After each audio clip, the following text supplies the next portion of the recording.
ഒക്കെ പഠിക്കുമ്പോൾ ഞങ്ങൾക്കത് ഇഷ്ടമില്ല, താല്പര്യമൊന്നുമില്ല. അപ്പൊ ഞങ്ങൾ ബാക്കിലിരുന്ന് സ്നാക്സ് ഒക്കെ കഴിക്കുമായിരുന്നു. അതിനെ പിടിച്ചിട്ടുണ്ട്.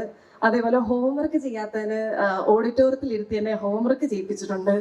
അങ്ങനെ പല പല പല പരിപാടികളും ഞാൻ കാണിച്ചു കൂട്ടിയിട്ടുണ്ട്. പക്ഷെ ഇപ്പൊ ഞാൻ തിരിഞ്ഞു നോക്കുമ്പോൾ അതൊക്കെയാണ് എൻ്റെ ബ്യൂട്ടിഫുൾ മെമ്മറീസ്. ഞങ്ങള് കഴിഞ്ഞ ദിവസം ഫ്രണ്ട്സ് എല്ലാം കൂടെ കൂടുമ്പം ഇതൊക്കെ പറഞ്ഞിട്ടാണ് ചിരിക്കുന്നത്. അതല്ലാതെ ക്ലാസ്സിൽ പഠിച്ചതോ അല്ലെങ്കിൽ ഫസ്റ്റ് പ്രൈസ് എന്തെങ്കിലും വാങ്ങിയതോ അതൊന്നും അല്ല. അലമ്പ് തരം കാണിച്ചതിനാണ് ഞങ്ങളെല്ലാം പറഞ്ഞ് ചിരിക്കുക. അങ്ങനെ കുറെ മെമ്മറീസ് ഉണ്ട് എനിക്ക് ഇവിടെ പറയാനായിട്ട്. പക്ഷെ ഇപ്പം ഞാൻ അധികം പറയുന്നില്ല. അധികം പറഞ്ഞ സിസ്റ്റർ എന്നെ പുറത്ത് വരുമ്പോൾ അടിക്കും. So thank you so much sister, എന്നെ ഇങ്ങോട്ടേക്ക് ചീഫ് ഗസ്റ്റ് ആയിട്ട് വിളിച്ചതിന്. I am really happy. അമ്മ വരുമ്പം പറയുന്നുണ്ടായി, ഞാൻ UKG ഇവിടെ ചേരാൻ വരുമ്പം ഞാൻ ഇവിടെ